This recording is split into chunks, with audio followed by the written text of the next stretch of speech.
CTV ನ್ಯೂಸ್ಗೆ ಸ್ವಾಗತ. ನಾನು ದೀಪಿಕಾ ಮಂಜುನಾಥ್. ಮೊದಲಿಗೆ ಮುಖ್ಯಾಂಶಗಳು.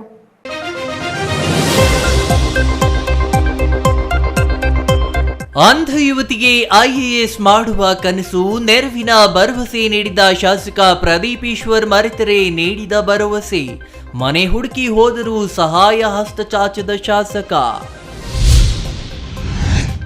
ಮುಖ್ಯಮಂತ್ರಿ ಸಿದ್ದರಾಮಯ್ಯ ತವರು ಜಿಲ್ಲೆಯ ತಗಡೂರಿನಲ್ಲಿ ಆತಂಕ ಸೃಷ್ಟಿಸಿದ ವಾಂತಿ ಭೇದಿ ಪ್ರಕರಣ, ನಿರ್ಲಕ್ಷ್ಯ ಮಾಡಿದ ಪಿಡಿಒ ಇಂಜಿನಿಯರ್ ಅಮಾನತು, ಎಚ್ಚರ ವಹಿಸಲು ಅಧಿಕಾರಿಗಳಿಗೆ ಸೂಚನೆ. ಚಿಕ್ಕಬಳ್ಳಾಪುರ ಜಿಲ್ಲೆಯಲ್ಲಿ ಲಭ್ಯವಿದೆ 137 ಆರ್ಟಿಇ ಸೀಟು. 2019 ಆದೇಶದಿಂದ ಆಸಕ್ತಿ ಕಳೆದುಕೊಂಡ ಆರ್ಟಿಇ, ಜಿಲ್ಲೆಯಲ್ಲಿ ಆರ್ಟಿಇ ಅಡಿ ಖಾಸಗಿ ಶಾಲೆ ಪ್ರವೇಶಕ್ಕೆ ಇಲ್ಲ ಅವಕಾಶ. ಈ ಬಾರಿಯಾದರೂ ರೈತರಿಗೆ ನೆರವಾಗಲಿದೆಯಾ ಮುಂಗಾರು? ಕಳೆದ ವರ್ಷದ ಬರ ಸಂಕಷ್ಟದಿಂದ ಇನ್ನೂ ಚೇತರಿಸಿಕೊಳ್ಳದ ರೈತ, ಮುಂಗಾರು ಪೂರ್ವದಲ್ಲಿಯೇ ವರುಣನ ಆರ್ಭಟದಿಂದ ಭೂಮಿ ಹಸನು ಮಾಡುವ ಕಾಯಕದಲ್ಲಿ ರೈತ. ವಾರ್ತೆಗಳ ವಿವರ. ಆತ್ಮೀಯ ವೀಕ್ಷಕರೇ, ಇಂದು ನೀವು ನೋಡಲಿರೋ ಸ್ಟೋರಿ ಪ್ರತಿಯೊಬ್ಬರಿಗೂ ಸ್ಫೂರ್ತಿ ನೀಡಲಿದೆ. ದೇಹದ ಅಂಗಾಂಗಳೆಲ್ಲವೂ ಸರಿಯಾಗಿದ್ದು ಆರ್ಥಿಕವಾಗಿಯೂ ಪ್ರಬಲವಾಗಿರುವ ಕುಟುಂಬಗಳ ಮಕ್ಕಳು 10ನೇ ತರಗತಿ ಪಾಸ್ ಮಾಡುವುದು ಕಷ್ಟ ಎಂಬ ಸ್ಥಿತಿ ಹಲವಾರು ಮನೆಗಳಲ್ಲಿದೆ. ಆದರೆ ಇಲ್ಲಿ ಅಂಧ ಸಹೋದರಿಯರಿಬ್ಬರು ಹುಟ್ಟಿನಿಂದಲೇ ದೃಷ್ಟಿ ಇಲ್ಲದಿದ್ದರೂ ಉಭಯರು ಪದವಿ ಪಡೆದಿದ್ದಾರೆ. ಅಷ್ಟೇ ಅಲ್ಲ, ಇಬ್ಬರಲ್ಲಿ ಒಬ್ಬರು ಸರ್ಕಾರಿ ನೌಕರಿಯ ನಿರೀಕ್ಷೆಯಲ್ಲಿದ್ದರೆ ಮತ್ತೊಬ್ಬರು ಐಎಎಸ್ ಕನಸು ಹೊತ್ತು ತರಬೇತಿ ಪಡೆಯುತ್ತಿದ್ದಾರೆ. ಹಾಗಾದರೆ ಯಾರು ಸಹೋದರಿಯರು, ಏನು ಅವರ ವಿಚಾರ ಅನ್ನೋದನ್ನ ನೋಡೋಣ ಬನ್ನಿ.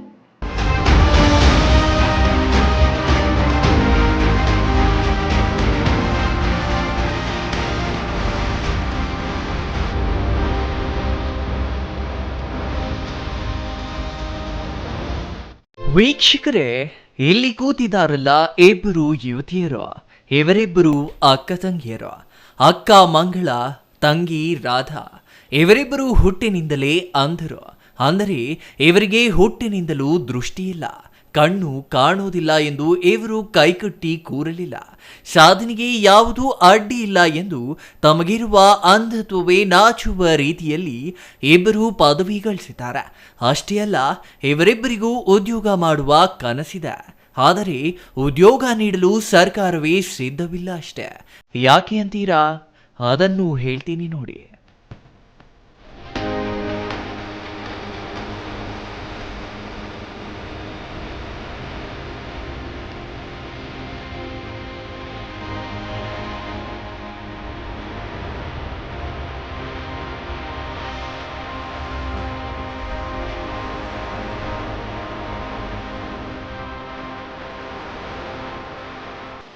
ಇಲ್ಲಿ ಹಸು ಹಿಡ್ಕೊಂಡು ನಡೆದು ಬರ್ತಿದ್ದಾರಲ್ಲ, ಆತನ ಹೆಸರು ಆವಲ ಕೊಂಡರಾಯಪ್ಪ. ಇವರು ಈ ಅಂಧ ಯುವತಿಯರ ತಂದೆ. ಇಲ್ಲಿ ಆವಲ ಕೊಂಡರಾಯಪ್ಪನ ಪಕ್ಕದಲ್ಲಿಯೇ ಕೂತಿದ್ದಾರಲ್ಲ, ಇವರು ಅಶ್ವಥಮ್ಮ, ಈ ಅಂಧ ಮಕ್ಕಳ ತಾಯಿ. ಇನ್ನು ಕೊನೆಯಲ್ಲಿ ಕೂತಿರುವ ಮಹಿಳೆ ಈ ಅಂಧ ಯುವತಿಯರ ಸೋದರತೆ.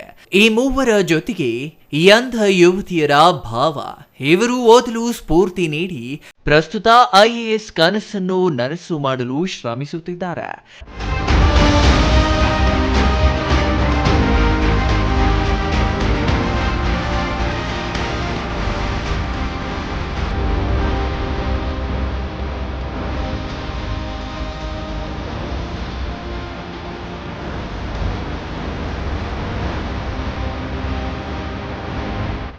ಆವಲ ಕೊಂಡರಾಯಪ್ಪನಿಗೆ ಈ ಇಬ್ಬರು ಅಂಧ ಯುವತಿಯರು ಸೇರಿ ಒಟ್ಟು 7 ಮಂದಿ ಹೆಣ್ಣು ಮಕ್ಕಳು. ಉಳಿದ 5 ಮಂದಿ ಯಾವುದೇ ಸಮಸ್ಯೆ ಇಲ್ಲದೆ ಜನಿಸಿದ ಕಾರಣ ಅವರಿಗೆಲ್ಲ ಮದುವೆಯಾಗಿ ಅವರೆಲ್ಲ ಗಂಡನ ಜೊತೆ ನೆಮ್ಮದಿಯಾಗಿದ್ದಾರೆ. ಆದರೆ ಇವರಿಬ್ಬರು ಅಂಧತ್ವದ ಕಾರಣವಾಗಿ ಹಾಸ್ಟೆಲ್ನಲ್ಲಿದ್ದು ವ್ಯಾಸಂಗ ಮಾಡಿಕೊಂಡು ಪದವಿ ಮುಗಿಸಿದ್ದು ಮಂಗಳ ಸರ್ಕಾರಿ ನೌಕರಿಗಾಗಿ ಎದುರು ನೋಡುತ್ತಿದ್ರೆ ರಾಧಾ ಐಎಎಸ್ ತರಬೇತಿ ಪಡೆಯುತ್ತಿದ್ದಾರೆ. ಈಗ ಅಸಲಿ ವಿಷಯಕ್ಕೆ ಬರೋಣ. ನಮ್ಮ ಚಿಕ್ಕಬಳ್ಳಾಪುರದ ಶಾಸಕ ಪ್ರದೀಪ್ ಈಶ್ವರ್ ಅವರು ಇದ್ದಾರಲ್ಲ, ಅವರು ಚುನಾವಣೆ ಸಮಯದಲ್ಲಿ ಮತ್ತು ಅದರ ನಂತರ ಹೇಳಿದ ಮಾತುಗಳು ನಿಮಗೆಲ್ಲ ನೆನಪಿರಬಹುದು. ಚಿಕ್ಕಬಳ್ಳಾಪುರ ಕ್ಷೇತ್ರದ ಮಕ್ಕಳನ್ನ ಶೈಕ್ಷಣಿಕವಾಗಿ ಅಭಿವೃದ್ಧಿ ಪಡಿಸುತ್ತೇನೆ, ನೀಟ್ ತರಬೇತಿಯನ್ನ ಉಚಿತವಾಗಿ ಕೊಡಿಸುತ್ತೇನೆ ಎಂದೆಲ್ಲ ಅವರು ಹೇಳಿದ ಮಾತುಗಳು ನೆನಪಿದೆ ಅಲ್ವಾ? ಅದೇ ರೀತಿಯಲ್ಲಿಯೇ ವಿದ್ಯಾರ್ಥಿಗಳಿಗೆ ವೈಯಕ್ತಿಕವಾಗಿಯೂ ಧನ ಸಹಾಯ ಮಾಡಿರುವುದಾಗಿ ಶಾಸಕರು ಹೇಳುತ್ತಿದ್ದಾರೆ, ಮಾಡಿಯೂ ಇದ್ದಾರೆ. ಈ ವಿಚಾರದಲ್ಲಿ ಶಾಸಕರಿಗೆ ಏನು ಕೆಲಸ ಎಂದು ಮೂಗು ಮುರಿಯೋದು ಬೇಡ.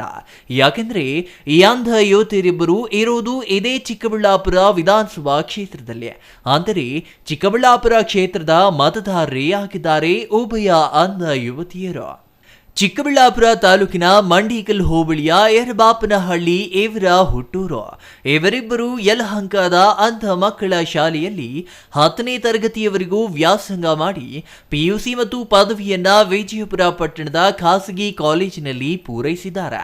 ಪ್ರಸ್ತುತ ಮಂಗಳ ಇನ್ನು ವಿಜಯಪುರದ ಹಾಸ್ಟೆಲ್ನಲ್ಲಿಯೇ ಇದ್ದು ಸ್ಪರ್ಧಾತ್ಮಕ ಪರೀಕ್ಷೆಗಳನ್ನ ಬರೆದು ಸರ್ಕಾರಿ ನೌಕರಿ ಗಿಟ್ಟಿಸಿಕೊಳ್ಳಲು ಹೆಣಗಾಡುತ್ತಿದ್ರೆ, ರಾಧಾ ವಿಜಯನಗರದ ಖಾಸಗಿ ತರಬೇತಿ ಕೇಂದ್ರದಲ್ಲಿ ಐಎಎಸ್ ತರಬೇತಿ ಪಡೆಯುತ್ತಿದ್ದಾರೆ.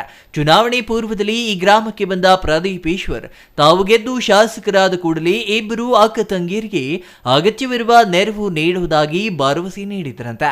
ಹಾಗಾಗಿ ಪ್ರದೀಪ್ ಈಶ್ವರ್ ಗೆದ್ದು ಶಾಸಕರಾದ್ರಲ್ಲ.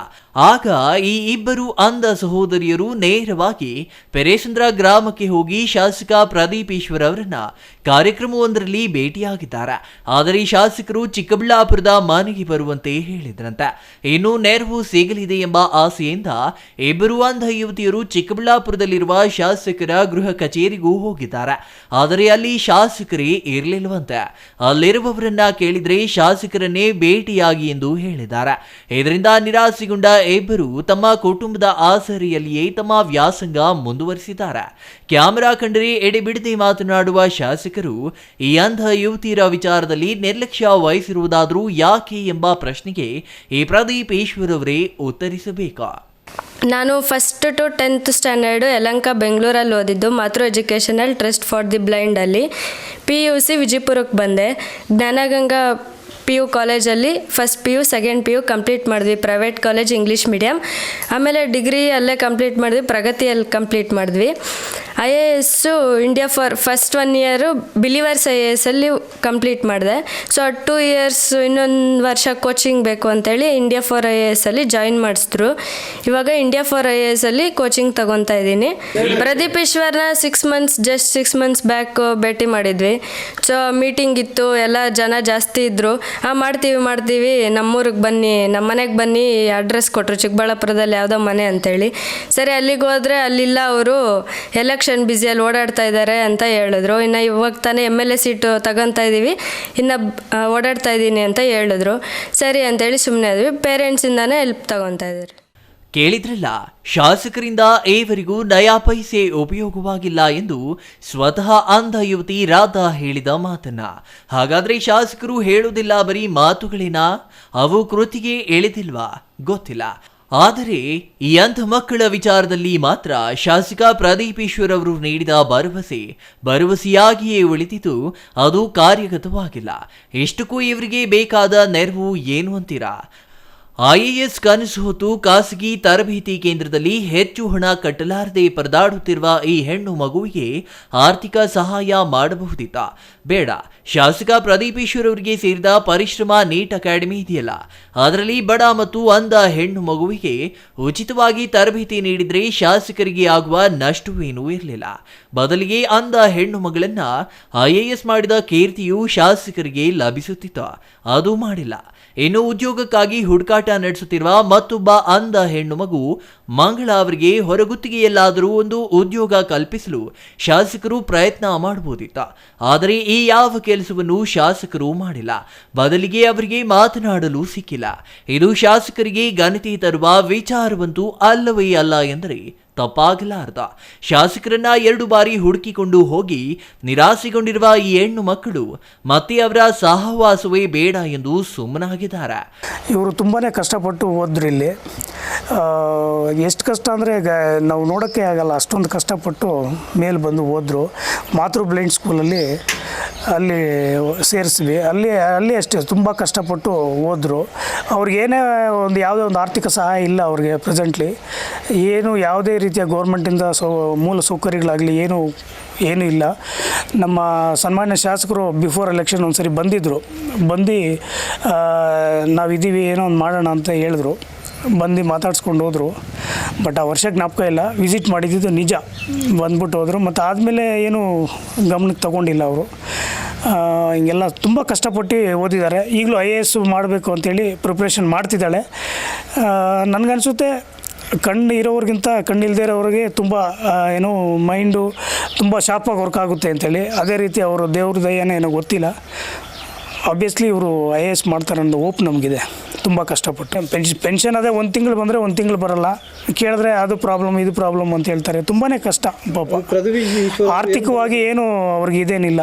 ಆರ್ಥಿಕವಾಗಿ ಒಂದು ಶೈಕ್ಷಣಿಕವಾಗಿ ಅವ್ರಿಗೇನು ಬೇಕೋ ಆ ಸವಲತ್ತು ಕೊಟ್ಟರೆ ಸಾಕು. ಅವ್ರಿಗೆ ನಾವೇನು ದುಡ್ಡು ಕೊಡಿ ಅಂತ ಹೇಳಿಲ್ಲ. ಈಗ ಅವ್ರದ್ದೇ ಇನ್ಸ್ಟಿಟ್ಯೂಷನ್ಸ್ ಇದೆ, ಏನೋ IAS IPS ಇನ್ಸ್ಟಿಟ್ಯೂಷನ್ಸು, ನೀಟ್ ಅಕಾಡೆಮೀಸು ಸುಮಾರಿದೆ. ಅಲ್ಲಿ ಆ ಥರ ಇನ್ಸ್ಟಿಟ್ಯೂಷನ್ಸ್ ಇರ್ಬೇಕಾದ್ರೆ ಇವ್ರನ್ನ ಕರ್ಕೊಂಡೋಗಿ ಅಲ್ಲಿ ಫ್ರೀ ಎಜುಕೇಷನ್ ಅಂತ ಕೊಡಿಸ್ಬಿಟ್ಟು ಅವ್ರಿಗೆ ಏನು ಬೇಕೋ ಅಕಾಮಿಡೇಷನ್ ನೋಡಿಕೊಂಡು ಎಜುಕೇಷನ್ ಇದು ಅವ್ರಿಗೇನು ಬೇಕೋ ಸವಲತ್ತುಗಳು ಕೊಟ್ಟರೆ ಸಾಕು. ಅವ್ರಿಗೇನು ದುಡ್ಡು ಕೊಡಿ ಅಂತ ನಾವೇನು ಹೇಳಿಲ್ಲ. ಮತ್ತೊಂದು ಮುಖ್ಯ ವಿಚಾರ ಇಲ್ಲಿ ಹೇಳಲೇಬೇಕಿದೆ. ಅದು ಏನು ಅಂತೀರಾ? ಈ ಮಂಡಿಕಲ್ ಹೋಬಳಿ ಇದೆಯಲ್ಲ, ಇದೇ ಹೋಬಳಿಗೆ ಸೇರಿದೆ ಪೆರೇಸಂದ್ರ ಗ್ರಾಮ. ಪೆರೇಸಂದ್ರ ಗ್ರಾಮದ 2 ಶಾಸಕರಾಗಿದ್ದಾರೆ ಎಂಬುದು ಮತ್ತೊಂದು ವಿಶೇಷ. ಈ ಹಿಂದೆ ಆರೋಗ್ಯ ಸಚಿವರು ಆಗಿದ್ರಲ್ಲ ಡಾಕ್ಟರ್ ಕೆ ಸುಧಾಕರ್ ಅವರು ಇದೇ ಪೆರೇಸಂದ್ರ ಗ್ರಾಮದವರ.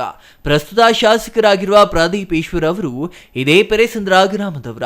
2 ಶಾಸಕರನ್ನ ನೀಡಿದ ಹೋಬಳಿಯಲ್ಲಿ ಜನಿಸಿದ ಈ 2 ಅಂಧ ಹೆಣ್ಣು ಮಕ್ಕಳಿಗೆ ಆಸರಿಯಾಗಲು ಮಾತ್ರ ಯಾರೂ ಇಲ್ಲದಿರುವುದು ವಿಪರ್ಯಾಸವೇ ಸರಿ.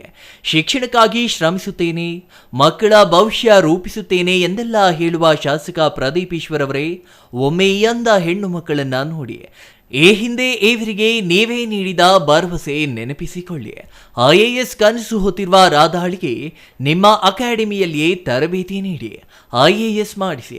ಅದರಿಂದ ನಿಮಗೆ ಮಾತ್ರವಲ್ಲ, ನಿಮ್ಮ ಸಂಸ್ಥೆಗೂ ಖ್ಯಾತಿ ಬರಲಿದೆ. ಆಗ ನಿಮ್ಮ ಮಾತುಗಳಿಗೆ ಬೆಲೆ ಸಿಗಲಿದೆ ಎಂದು ಹೇಳೋಣ ಅಲ್ವೇ? Jangalahalli Ashwath, CTV news, Chikkaballapur. ಮುಖ್ಯಮಂತ್ರಿ ಸಿದ್ದರಾಮಯ್ಯ ಪ್ರತಿನಿಧಿಸುವ ವರುಣ ವಿಧಾನಸಭಾ ಕ್ಷೇತ್ರದ ನಂಜನಗೂಡು ತಾಲೂಕಿನ ತಗಡೂರು ಗ್ರಾಮದಲ್ಲಿ ಗ್ರಾಮಸ್ಥರಿಗೆ ಭೀಕರ ವಾಂತಿ ಭೇದಿ ಕಾಣಿಸಿಕೊಂಡು ಸುಮಾರು 122ಕ್ಕೂ ಹೆಚ್ಚು ಮಂದಿ ಕಾಲರಾ ರೋಗಕ್ಕೆ ತುತ್ತಾಗಿದ್ದರು.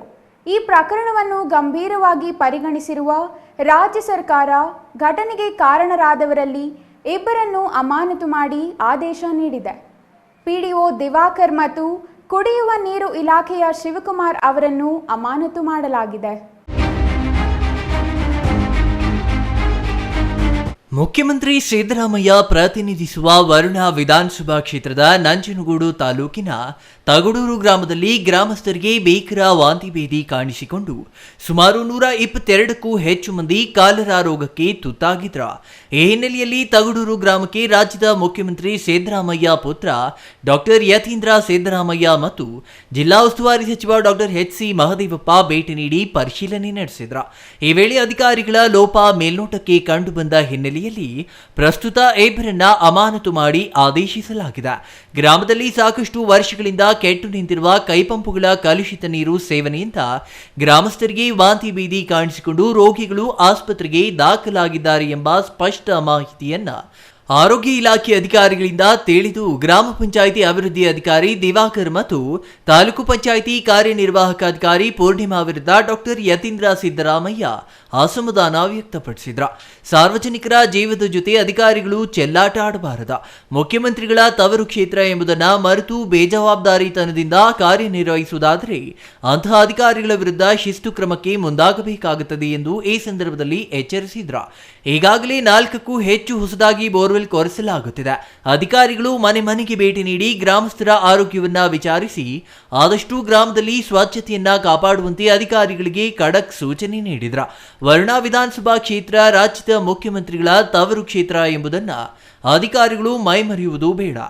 ಅಂತಹ ನಿರ್ಲಕ್ಷ್ಯ ವಹಿಸುವ ಅಧಿಕಾರಿಗಳನ್ನ ಗುರುತು ಮಾಡಿ ಗೇಟ್ ಪಾಸ್ ನೀಡಲಾಗುತ್ತದೆ ಎಂದು ಎಚ್ಚರಿಕೆ ನೀಡಿದ್ರ. ತಗಡೂರು ಗ್ರಾಮಸ್ಥರಿಗೆ ವಾಂತಿ ಭೇದಿ ಆವರಿಸಲು ಪ್ರಮುಖ ಕಾರಣರಾಗಿರುವ ತಗಡೂರು ಗ್ರಾಮ ಪಂಚಾಯಿತಿ ಪಿಡಿಒ ದಿವಾಕರ್ ಮತ್ತು ಕುಡಿಯುವ ನೀರು ಮತ್ತು ನೈರ್ಮಲ್ಯ ಇಲಾಖೆ ಸಹಾಯಕ ಕಾರ್ಯಪಾಲಕ ಇಂಜಿನಿಯರ್ ಶಿವಕುಮಾರ್ರನ್ನ ಮೈಸೂರು ಜಿಲ್ಲಾ ಮುಖ್ಯ ಕಾರ್ಯನಿರ್ವಾಹಕ ಅಧಿಕಾರಿ ಗಾಯತ್ರಿ ಅಮಾನತುಪಡಿಸಿ ಆದೇಶ ಹೊರಡಿಸಿದ್ದಾರೆ. ಶುದ್ಧ ಕುಡಿಯುವ ನೀರು ಪೂರೈಕೆ ಮಾಡುವಲ್ಲಿ ವಿಫಲರಾಗಿರುವ ತಾಲೂಕು ಪಂಚಾಯಿತಿ ಕಾರ್ಯನಿರ್ವಾಹಕ ಅಧಿಕಾರಿ ಪೂರ್ಣಿಮಾ ಅವರ ಅಮಾನತು ಯಾವಾಗ ಎಂದು ತಗಡೂರು ಗ್ರಾಮಸ್ಥರು ಪ್ರಶ್ನಿಸುತ್ತಿದ್ದು, ಮುಖ್ಯಮಂತ್ರಿಗಳ ತವರು ಕ್ಷೇತ್ರದಲ್ಲಿ ಸರ್ಕಾರಿ ಅಧಿಕಾರಿಗಳು ಬೇಜವಾಬ್ದಾರಿತನ ತೋರಿದರೆ ಏನಾಗುತ್ತದೆ ಎಂಬುದಕ್ಕೆ ಸ್ಪಷ್ಟ ಉದಾಹರಣೆ ಇದಾಗಿದೆ ಎಂಬ ಸಂದೇಶವನ್ನ ಸರ್ಕಾರ ರವಾನಿಸಿದೆ ಎಂದರೆ ತಪ್ಪಾಗಲಾರದು. Kumar, CTV news, ನಂಜನಗೂಡ. ಎಲ್ಲರಿಗೂ ಕಡ್ಡಾಯ ಹಾಗೂ ಉಚಿತ ಶಿಕ್ಷಣ ನೀಡಬೇಕೆಂಬ ಉದ್ದೇಶದಿಂದ ಜಾರಿಗೆ ಬಂದ ಶಿಕ್ಷಣ ಹಕ್ಕು ಕಾಯ್ದೆ RTE ಈಗ ಯಾರಿಗೂ ಉಪಯೋಗವಿಲ್ಲದಂತಾಗಿದೆ. 2019 ನಂತರ ಬಂದ ಹೊಸ ನಿಯಮದಿಂದ ಸರ್ಕಾರಿ ಮತ್ತು ಅನುದಾನಿತ ಶಾಲೆಗಳಿಲ್ಲದಿದ್ದರೆ ಮಾತ್ರ ಖಾಸಗಿ ಶಾಲೆಗಳಲ್ಲಿ ಅವಕಾಶ ಎಂದಿರುವುದು ಶಿಕ್ಷಣ ಹಕ್ಕು ಕಾಯ್ದೆಯ ಮೂಲ ಆಶಯಕ್ಕೆ ಧಕ್ಕೆ ತಂದಿದ್ದು, ಇದರಿಂದ ಪ್ರತಿಷ್ಠಿತ ಶಾಲೆಗಳು RTE ಪ್ರವೇಶದಿಂದ ಮುಕ್ತವಾಗಿರುವುದು ವಿಪರ್ಯಾಸವೇ ಸರಿ.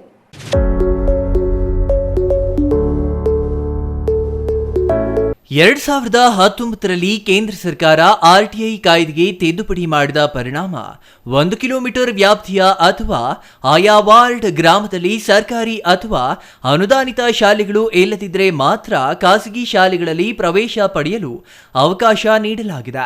ಪಾಲಕರ ವಿಳಾಸ ಶಾಲೆಯ 1 ಕಿಲೋಮೀಟರ್ ವ್ಯಾಪ್ತಿಯಲ್ಲಿ ಇಲ್ಲದ ಕಾರಣ ಅನೇಕ ಮಕ್ಕಳಿಗೆ ಇದರ ಲಾಭ ಪಡೆಯಲು ಸಾಧ್ಯವಾಗಿಲ್ಲ. ಇದರಿಂದ ಖಾಸಗಿ ಶಾಲೆಗಳು RTI ಎಂಬ ಅಸ್ತ್ರದಿಂದ ಸುಲಭವಾಗಿಯೇ ಪಾರಾಗುವಂತಾಗಿದೆ. ಜಿಲ್ಲೆಯಲ್ಲಿ ಪ್ರಸ್ತುತ ವರ್ಷ ಶಿಕ್ಷಣ ಹಕ್ಕು ಕಾಯ್ದೆಯಡಿ 137 ಸೀಟುಗಳು ಲಭ್ಯವಿವೆ. ಆದರೆ ಎಷ್ಟು ಸೀಟುಗಳ ಪೈಕಿ 2 ಅಂಕೆ ದಾಟುವುದು ಅನುಮಾನ ಎಂಬ ಪರಿಸ್ಥಿತಿ ಇದೆ. ಪ್ರವೇಶಕ್ಕೆ ಅವಕಾಶ ಕಲ್ಪಿಸಿರುವ ಶಾಲೆಗಳಲ್ಲಿ ಸರಿಯಾದ ಸೌಲಭ್ಯಗಳು ಇಲ್ಲದ ಕಾರಣ ಪೋಷಕರು ಅನಿವಾರ್ಯವಾಗಿ ಪ್ರತಿಷ್ಠಿತ ಖಾಸಗಿ ಶಾಲೆಗಳಿಗೆ ತಮ್ಮ ಮಕ್ಕಳನ್ನು ಸೇರಿಸಿ RTI ಅಡಿ ಆಯ್ಕೆಯಾದ ಶಾಲೆಗಳನ್ನು ಬೇಡುವುದು ಪ್ರತಿ ವರ್ಷ ಸರ್ವೇ ಸಾಮಾನ್ಯವಾಗಿದೆ. 2010ರಲ್ಲಿ ಕೇಂದ್ರ ಸರ್ಕಾರ ಶಿಕ್ಷಣ ಹಕ್ಕು ಕಾಯ್ದೆ ಜಾರಿಗೊಳಿಸಿತು. ಆರಂಭದಲ್ಲಿ ಸಾವಿರಾರು ಅರ್ಜಿಗಳು ಸಲ್ಲಿಕೆಯಾಗುತ್ತಿದ್ವು. RTI ಅಡಿ ಪ್ರವೇಶ ಪಡೆಯಲು ನುಗ್ಗಲು ಇರುತ್ತಿತ್ತು. ಆದರೆ ಈ ರೀತಿಯಾದರೆ ಸರ್ಕಾರಿ ಶಾಲೆಗಳೇ ಮಾಯವಾಗುತ್ತವೆ ಎಂದು ಸರ್ಕಾರಿ ಶಾಲೆಗಳ ಶಿಕ್ಷಕರೇ ಯೋಜನೆಗೆ ವಿರೋಧ ವ್ಯಕ್ತಪಡಿಸಿದ್ರು. ಹೀಗಾಗಿ 2019ರಲ್ಲಿ ನಿಯಮಗಳನ್ನ ಬದಲಾವಣೆ ಮಾಡಿದ್ದು, ಈಗ ಯಾರಿಗೂ ಇದರ ಸೌಲಭ್ಯ ಸಿಗುತ್ತಿಲ್ಲ, ಕಾಯ್ದೆಯ ಉದ್ದೇಶವು ಈಡೇರುತ್ತಿಲ್ಲ ಎಂಬ ಪರಿಸ್ಥಿತಿ ನಿರ್ಮಾಣವಾಗಿದೆ. ಖಾಸಗಿ ಶಾಲೆಗಳಲ್ಲಿ RTI ಅಡಿ ಪ್ರವೇಶ ಪಡೆದ ನಂತರ ಸರ್ಕಾರ ದೊಡ್ಡ ಮೊತ್ತದ ಅನುದಾನ ನೀಡುತ್ತಿದೆ. ಹೀಗಾಗಿ RTI ಕಾಯ್ದೆ ಪರಿಷ್ಕರಿಸಿದ್ದು ಕೇವಲ ಸರ್ಕಾರಿ ಮತ್ತು ಅನುದಾನಿತ ಶಾಲೆಗಳು ಇಲ್ಲದಿದ್ದರೆ ಮಾತ್ರ ಖಾಸಗಿ ಶಾಲೆಗಳಿಗೆ ಪ್ರವೇಶ ನೀಡಲು ನಿರ್ಧರಿಸಲಾಗಿದೆ. ಈ ಮೂಲಕ ಅನುದಾನದ ಹೊರೆಯನ್ನ ಸರ್ಕಾರ ಇಳಿಸಿಕೊಂಡಿದೆ. ಇದರಿಂದ ಪ್ರತಿಷ್ಠಿತ ಶಾಲೆಗಳಲ್ಲಿ ಸೀಟು ಪಡೆಯಬೇಕೆಂಬ ಬಡವರ ಆಸೆಗೆ ತಣ್ಣೀರು ಎರಚಲಾಗಿದೆ. ಪರಿಷ್ಕೃತ ಶಿಕ್ಷಣ ಹಕ್ಕು ಕಾಯ್ದೆ ಜಾರಿಗೆ ಬಂದ ನಂತರ ಪ್ರತಿಷ್ಠಿತ ಶಾಲೆಗಳಲ್ಲಿ ಯಾರಿಗೂ ಪ್ರವೇಶ ಸಿಗುತ್ತಿಲ್ಲ. ಜಿಲ್ಲೆಯ ಬಹುತೇಕ ಕಡೆ ಸರ್ಕಾರಿ ಶಾಲೆಗಳಿವೆ. ಸರ್ಕಾರಿ ಶಾಲೆಗಳು ಇಲ್ಲದ ಕಡೆ ಅನುದಾನಿತ ಶಾಲೆಗಳು ಇವೆ. ಹೀಗಾಗಿ RTI ಅಡಿ ಅರ್ಜಿ ಸಲ್ಲಿಸಿದ್ರೂ ಸರ್ಕಾರಿ ಮತ್ತು ಅನುದಾನಿತ ಶಾಲೆಗಳಲ್ಲಿ ಮಾತ್ರ ಪ್ರವೇಶ ಪಡೆಯಬೇಕು. ಹೀಗಾಗಿ ಬಹುತೇಕ ಮಂದಿ RTI ಅಡಿ ಅರ್ಜಿ ಸಲ್ಲಿಸುವುದನ್ನೇ ನಿಲ್ಲಿಸಿದ್ದಾರೆ. ಈಗಾಗಲೇ RTI ಅಡಿ ಪ್ರವೇಶ ಪಡೆದಿರುವ ಮಕ್ಕಳ ಸ್ಥಿತಿಯು ಹೇಳಿಕೊಳ್ಳುವ ರೀತಿಯಿಲ್ಲ. ಸರ್ಕಾರದಿಂದ ಸರಿಯಾಗಿ ಅನುದಾನ ಬಾರದ ಕಾರಣ ಶಾಲಾ ಆಡಳಿತ ಮಂಡಳಿಗಳು ನಾನಾ ನೆಪಗಳನ್ನ ಹೇಳಿ ಹಣ ಕೇಳುವ ಕೆಲಸ ಮಾಡುತ್ತಿದ್ದಾರೆ ಎನ್ನುವ ಆರೋಪಗಳಿವೆ. ಅಲ್ಲದೆ RTI ಅಡಿ ಪ್ರವೇಶ ಪಡೆದ ಮಕ್ಕಳ ಬಗ್ಗೆ ಮಲತಾಯಿ ಧೋರಣೆ ಅನುಸರಿಸುತ್ತಿದ್ದಾರೆ ಎಂಬ ದೂರುಗಳು ಇವೆ. ಇನ್ನು ಪ್ರಸಕ್ತ ಸಾಲಿನಲ್ಲಿ ಮೇ 29ರಿಂದ ಶಾಲೆಗಳು ಆರಂಭವಾಗಲಿವೆ. ಇದಕ್ಕಾಗಿ ಶಿಕ್ಷಣ ಇಲಾಖೆ ಅಗತ್ಯ ಸಿದ್ಧತೆಗಳನ್ನು ಈಗಾಗಲೇ ಪೂರ್ಣಗೊಳಿಸಿದೆ. ಜಿಲ್ಲೆಯ 6 ತಾಲೂಕುಗಳ BEOಗಳ ಜೊತೆ ಶಿಕ್ಷಣ ಇಲಾಖೆ ಉಪನಿರ್ದೇಶಕ ಸಭೆ ನಡೆಸಿ ಚರ್ಚೆ ನಡೆಸಿದ್ದಾರೆ. ಸೇತು ಬಂದು ಕಾರ್ಯಕ್ರಮದ ಬಗ್ಗೆಯೂ ಚರ್ಚೆ ಮಾಡಲಾಗಿದ್ದು, ಮೇ 29ರ ಬುಧವಾರ ಶಾಲೆಗಳಿಗೆ ತಳಿರು ತೋರಣ ಕಟ್ಟಿ ಸಿಹಿ ಊಟ ಮಾಡುವ ಮೂಲಕ ಮಕ್ಕಳನ್ನು ಆದರದಿಂದ ಸ್ವಾಗತ ಮಾಡಲು ಶಿಕ್ಷಣ ಇಲಾಖೆ ಸಿದ್ಧತೆ ಮಾಡಿಕೊಂಡಿದೆ. ಜೊತೆಗೆ ಗ್ರಾಮೀಣ ಮತ್ತು ನಗರ ಪ್ರದೇಶದಲ್ಲಿ ಮನೆ ಮನೆಗೆ ಭೇಟಿ ಮಾಡಿ ದಾಖಲಾತಿ ಆಂದೋಲನ ಮಾಡಲು ಸಿದ್ಧತೆ ಮಾಡಿಕೊಂಡಿದೆ. ಇನ್ನು ಮಕ್ಕಳಿಗೆ ಈಗಾಗಲೇ 2 ಜೊತೆ ಸಮವಸ್ತ್ರ ಹಾಗೂ ಪಠ್ಯ ಪುಸ್ತಕಗಳನ್ನು ಆಯಾ ಶಾಲೆಗಳಿಗೆ ವಿತರಣೆ ಮಾಡಲಾಗಿದೆ. ಜೊತೆಗೆ 2021-22ರಲ್ಲಿ ಜಿಲ್ಲೆಗೆ 122 ಕೊಠಡಿಗಳು ಮಂಜೂರಾಗಿದ್ದು ಲೋಕೋಪಯೋಗಿ ಇಲಾಖೆಗೆ ಟೆಂಡರ್ ನೀಡಲಾಗಿದೆ. 30 ಶಾಲೆಗಳು ಕೆಡವಲು ಅವಕಾಶವಿದ್ದು 26 ನೂತನ ಕಟ್ಟಡಗಳ ನಿರ್ಮಾಣ ಮಾಡಲಾಗುತ್ತಿದೆ. Jangalahalli Ashwath, CTV news, Chikkaballapur.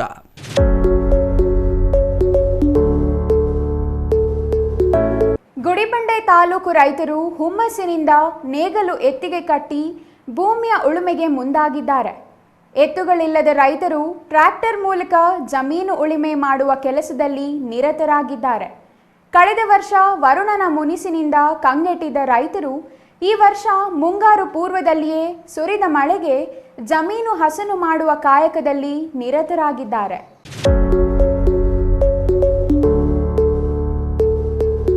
ಕೃಷಿ ಅವಲಂಬಿತ ರೈತರು ಮತ್ತು ಕೂಲಿ ಕಾರ್ಮಿಕರೇ ಅಧಿಕವಾಗಿರುವ ಗುಡಿಬಂಡೆ ತಾಲೂಕಿನಲ್ಲಿ ಮುಂಗಾರು ಪೂರ್ವದಲ್ಲಿಯೇ ಹೊಡೆದ ಮಳೆಯಿಂದ ಜಮೀನು ಹಸನು ಮಾಡುವ ಕಾಯಕದಲ್ಲಿ ರೈತರು ನಿರತರಾಗಿದ್ದಾರೆ. ಕಳೆದ ವರ್ಷ ಮಳೆ ಕೈಕೊಟ್ಟ ಹಿನ್ನೆಲೆಯಲ್ಲಿ ಬಹುತೇಕ ರೈತರು ಬೆಳೆಯನ್ನೇ ಇಟ್ಟಿರಲಿಲ್ಲ. ಇನ್ನು ಹಲವು ರೈತರು ಅರ್ಧಂಬರ್ಧ ತೇವಾಂಶದಲ್ಲಿ ಬೆಳೆ ಇಟ್ಟರೂ ಅದು ಮೊಳಕೆಯಲ್ಲಿಯೇ ಮುರುಟಿ ಹೋಗಿತ್ತು. ಇದರಿಂದ ತೀವ್ರ ಸಂಕಷ್ಟ ಅನುಭವಿಸಿದ್ದ ರೈತರಿಗೆ ಸರ್ಕಾರವು ಸಮರ್ಪಕವಾಗಿ ಸ್ಪಂದಿಸಿಲ್ಲ ಎಂಬ ಆರೋಪಗಳಿವೆ. ರಾಜ್ಯ ಸರ್ಕಾರ ಸಮರ್ಪಕವಾಗಿ ಬರ ಪರಿಹಾರ ನೀಡದೆ ಕೇಂದ್ರ ಸರ್ಕಾರದತ್ತ ಬೊಟ್ಟು ಮಾಡುತ್ತಲೇ ಈವರೆಗೂ ಕಾಲ ಕಳೆದಿದ್ದು, ಇದೀಗ ಕೇಂದ್ರ ಸರ್ಕಾರ ಬಿಡುಗಡೆ ಮಾಡಿರುವ ಬರ ಪರಿಹಾರ ಹಣವನ್ನ ಮಾತ್ರ ರೈತರ ಖಾತೆಗಳಿಗೆ ಜಮೆ ಮಾಡುವ ಕೆಲಸ ನಡೆಯುತ್ತಿದೆ.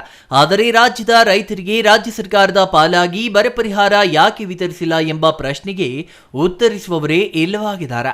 ಈ ಸಂಬಂಧ ಪರಿಸರ ಪ್ರೇಮಿ ಗುಂಪುಮರ ಆನಂದ್ ಮಾತನಾಡಿ, ಚಿಕ್ಕಬಳ್ಳಾಪುರ ಜಿಲ್ಲೆಯಾದ್ಯಂತ ಮುಂಗಾರು ಮಳೆ ಬಹಳಷ್ಟು ಅನುಕೂಲ ಮಾಡುತ್ತಿದೆ. ಈ ಬಾರಿ ರೈತರು ಜಮೀನು ಉಳುಮೆ ಮಾಡಲು ಹೊಲಕ್ಕೆ ಇಳಿದಿದ್ದಾರೆ. ಅಗತ್ಯವಿರುವ ಗೊಬ್ಬರ ಸಂಗ್ರಹಿಸಿ ಹಾಕುತ್ತಿದ್ದಾರೆ. ಕೃಷಿ ಇಲಾಖೆ ಅಧಿಕಾರಿಗಳು ರೈತರಿಗೆ ಅಗತ್ಯವಿರುವ ಬಿತ್ತನೆ ಬೀಜ ಸೇರಿದಂತೆ ರಸಗೊಬ್ಬರವನ್ನ ಸಾಕಷ್ಟು ದಾಸ್ತಾನು ಮಾಡಬೇಕಿದೆ ಎಂದು ಹೇಳಿದರು. ಅಲ್ಲದೆ ಈ ಭಾಗದಲ್ಲಿ ಹೆಚ್ಚಾಗಿ ಬೆಳೆಯುವ ಬೆಳೆಗಳಾದ ಮುಸುಕಿನ ಜೋಳ, ರಾಗಿ, ತೊಗರಿ, ನೆಲಗಡಲೆ ಮುಂತಾದ ಬಿತ್ತನೆ ಬೀಜ ಪೂರೈಕೆ ಮಾಡಬೇಕು ಎಂದು ಗುಂಪು ಮರದ ಆನಂದ್ ಒತ್ತಾಯಿಸಿದರು. ಈ ಮುಂಗಾರು ಮಳೆ ಸ್ಟಾರ್ಟ್ ಆಗಿದೆ. ಈ ಮುಂಗಾರು ಮಳೆಗೆ ಈ ಸಲ ಒಳ್ಳೆ ದೇವರು ವರುಣನ ಕೃಪೆ ಇದೆ. ಅದಕ್ಕೆಲ್ಲ ಉಳುಮೆ ಮಾಡಿದ್ದೀವಿ ಮತ್ತು ಸಾವಯವ ಗೊಬ್ಬರವನ್ನೇ ಹಾಕಿದ್ದೀವಿ. ರಾಸಾಯನಿಕ ಗೊಬ್ಬರ ಬಳಸಬಾರ್ದು ಅಂತ ಹೇಳ್ಬಿಟ್ಟು ನಾವು ಈ ಸಲ ಗೊಬ್ಬರವನ್ನು ಹೊಡಿಸಿ ಎಲ್ಲ ಉಳುಮೆ ಮಾಡಿಸಿದ್ದೀವಿ. ಜೊತೆಗೆ ಇಲ್ಲೇನಾಗುತ್ತೆ ಅಂದರೆ ರಾಸಾಯನಿಕಗಳಾದಾಗ ಬೆಳೆ ಸರಿಯಾಗಿ ಬರೋದಿಲ್ಲ. ಅದಕ್ಕೆ ಸಾವಯವ ಗೊಬ್ಬರಗಳೇ ಹಾಕ್ತಾಯಿದ್ದೀನಿ. ಸಾಮಾನ್ಯವಾಗಿ ರಾಗಿ, ಜೋಳ, ಈ ಒಂದು ಸಜ್ಜೆ ಮತ್ತು ಈ ಹುರುಳಿ ಹಾಕಬೇಕು ಅಂದ್ಕೊಂಡಿದ್ದೀವಿ. ಈ ಬೀಜ ಬೇಕಾಗಿದ್ದರೆ ನಮ್ಮ ಕೃಷಿ ಇಲಾಖೆಯಲ್ಲಿ ಇವಾಗೆಲ್ಲ ಕೊಡ್ತಾ ಇದ್ದಾರೆ. ಅಲ್ಲಿ ನಾವು ತೆಗೆದುಕೊಂಡು ಬಂದು, ಯಾಕೆಂದರೆ ಕೃಷಿ ಇಲಾಖೆ ಅಂದಾಗ ಅಲ್ಲಿ ಮೆಡಿಸನ್ನ ಕ್ಲೀನಾಗಿ ಇಟ್ಟಿರ್ತಾರೆ. ಅಲ್ಲಿ ತಗೊಂಡ್ರೆ ನಮ್ಮ ರೈತರಿಗೆ ತೊಂದರೆ ಆಗುತ್ತೆ. ಆ ಉದ್ದೇಶದಿಂದ ನಾವು ಕೃಷಿ ಇಲಾಖೆಯಲ್ಲೇ ಬೀಜಗಳನ್ನು ಖರೀದಿ ಮಾಡಿ ನಾವು ಹೊಲಗಳಲ್ಲಿ ಹಾಕಬೇಕು ಅಂತ ಹೇಳ್ತಾ ಇದ್ದೀನಿ. ನಾವು ಸಹ ಈ ಸಲ ರಾಗಿ, ಜೋಳ ಹಾಕಬೇಕು ಅಂದ್ಕೊಂಡಿದ್ದೀನಿ. ಯಾಕೆಂದರೆ ರೈತನಿಗೆ ಮುಖ್ಯವಾಗಿ ಬೇಕಾಗಿರೋದು ಭೂಮಿ ದೇವರು ಕೊಟ್ಟಂಥ ವರ. ಇದನ್ನು ಉಳುಮೆ ಮಾಡಿ ದೇವರು ಇದನ್ನು ಭೂಮಿ ನಂಬಿದ್ರೆ ಯಾವತ್ತೂ ಕೂಡ ಮೋಸ ಮಾಡಲ್ಲ. ಕಷ್ಟಪಡಬೇಕು, ಒಳ್ಳೆ ಗೊಬ್ಬರ ಹಾಕಿ ಬೇಸಾಯ ಮಾಡಿದಾಗ ಖಂಡಿತವಾಗ್ಲೂ ಕೂಡ ನಮಗೆ ಪ್ರತಿಫಲ ಬರುತ್ತೆ. ವರ್ಣನ ಕೃಪೆನೂ ಇರಬೇಕು. ಕೃಷಿ ಇಲಾಖೆ ಅಧಿಕಾರಿ ಶಂಕರಯ್ಯ ಮಾತನಾಡಿ, ತಾಲೂಕಿನಲ್ಲಿ 22,000 ಹೆಕ್ಟೇರ್ ಜಮೀನಿದ್ದು ಅದರಲ್ಲಿ 14,000 ಎಕರೆ ಜಮೀನು ಸಾಗುವಳಿ ರೈತರು ಸಿದ್ಧತೆ ಮಾಡುತ್ತಿದ್ದಾರೆ ಎಂದ್ರ. ಈಗಾಗಲೇ ಮುಂಗಾರು ಮಳೆ ಮುನ್ಸೂಚನೆಯಂತೆ ಬೀಳುತ್ತಿದೆ. ಇದರಿಂದ ರೈತರಿಗೆ ಬಹಳಷ್ಟು ಅನುಕೂಲವಾಗಲಿದೆ. ರೈತರಿಗೆ ಬೇಕಾಗಿರುವ ಬಿತ್ತನೆ ಬೀಜ ವಿತರಿಸಲು ಸಿದ್ಧತೆ ಪೂರ್ಣಗೊಳಿಸಲಾಗಿದೆ. ರೈತರು ಈ ಬಾರಿಯೂ ಬೆಳೆಗೆ ವಿಮೆ ಮಾಡಿಸಿಕೊಳ್ಳಬೇಕು. ಇದರಿಂದ ಪರಿಹಾರ ಸಿಗುತ್ತದೆ ಎಂದು ತಿಳಿಸಿದರು. ಈ ಪ್ರತಿ ಮುಂಗಾರಲ್ಲಿ ನಾವು ಮುಂಗಾರಿಗೆ ಏನು ಸಕಲ ಸಿದ್ಧತೆಗಳು ಇಲಾಖೆ ಕಡೆಯಿಂದ ಏನೇನು ಮಾಡಬೇಕೋ ಅದನ್ನೆಲ್ಲ ನಾವು ಮಾಡ್ತಾ ಇದ್ದೀವಿ. ಈ ವರ್ಷನಷ್ಟು 24-25ನೇ ಸಾಲಿಗೆ ಬೇಕಾಗಿರುವಂತಹ ಬಿತ್ತನೆ ಬೀಜಗಳು, ರಸಗೊಬ್ಬರಗಳು ಮತ್ತು ಕೀಟನಾಶಕಗಳು ಮತ್ತು ಲಘು ಪೋಷಕಾಂಶಗಳು ಏನೇನು ರೈತರು ಬೇಕೋ ಇದನ್ನೆಲ್ಲ ನಾವು ಆಲ್ರೆಡಿ ಸಿದ್ಧತೆಗಳು ಮಾಡ್ಕೊಂಡಿದ್ದೀವಿ. ಈಗ ನಮ್ಮ ತಾಲೂಕಿನಲ್ಲಿ 2 ರೈತ ಸಂಪರ್ಕ ಕೇಂದ್ರ ಇದ್ದು 2 ರೈತ ಸಂಪರ್ಕ ಕೇಂದ್ರಕ್ಕೂ ಸಹ ಬಿತ್ತನೆ ಬೀಜಗಳಾದ ರಾಗಿ, ಮುಸ್ಕಿನ ಜೋಳ, ನೆಲಗಡಲೆ ಮತ್ತು ತೊಗರಿ, ಅಲಸಂದಿ ಎಲ್ಲ ಈಗಾಗಲೇ ಶೇಖರಣೆ ದಾಸ್ತಾನು ಮಾಡಲಾಗಿದೆ. ಅದೇ ರೀತಿ ನಮಗೆ ಏನು ಈ ವರ್ಷಕ್ಕೆ ಬೇಕಾಗಿರುವಂಥ ರಸಗೊಬ್ಬರಗಳ ಒಂದು ಎಸ್ಟಿಮೇಟ್ ಮಾಡಿ ನಾವು ಬೇಡಿಕೆ ಸಲ್ಲಿಸಿದ್ದು, ಈಗ ಅದ್ರ ಪ್ರಕಾರ ನಮಗೆ ತಿಂಗಳು ಇಷ್ಟಿಷ್ಟು ಬೇಡಿಕೆ ಅಂತ ಕೊಟ್ಟಿರ್ತೀವಿ. ಅದ್ರ ಪ್ರಕಾರ ಆಲ್ರೆಡಿ ನಮಗೆ ದಾಸ್ತಾನಾಗಿದೆ. ಈ ತಾಲೂಕಿನಲ್ಲಿರುವಂಥ ಎಲ್ಲ ಕೃಷಿ ಪರಿಕರ ಮಾರಾಟಗಾರರಲ್ಲಿ ರಸಗೊಬ್ಬರಗಳು, ಕೀಟನಾಶಕಗಳು ಮತ್ತು ಅಲ್ಲೂ ಸಹ ಬಿತ್ತನೆ ಬೀಜಗಳು ಲಭ್ಯವಿದ್ದು ರೈತರು ನಮಗೆ ನಮ್ಮ ಜಮೀನಿಗೆ ಮತ್ತು ಬೆಳೆಗೆ ಯಾವ ಔಷಧಿಗಳು ಅಥವಾ ಕೀಟನಾಶಕಗಳಾಗಲಿ ಅಥವಾ ರಸಗೊಬ್ಬರಗಳು ಬೇಕು ಅವುಗಳನ್ನ ಪಡೆದುಕೊಳ್ಬೋದು. ಇಲಾಖೆಯಿಂದ ಈಗ ಇನ್ನೇನು ಮುಂಗಾರು ಪ್ರಾರಂಭವಾಗಿರೋದ್ರಿಂದ ಬೇಕಾಗಿರುವಂತಹ ಕೃಷಿ ಉಪಕರಣಗಳನ್ನ ಸಹ ನಾವು ಒದಗಿಸ್ತೀವಿ. ಈ ವರ್ಷ ರಿಯಾಯಿತಿ ದರದಲ್ಲಿ ಸಹ ನೀಡಲಾಗಿರುವಂಥ ಒಂದು ಕಾರ್ಯಕ್ರಮ ಹಾಕ್ಕೊಂಡಿರ್ತೀವಿ. Satish Babu, CTV news, Gudibande.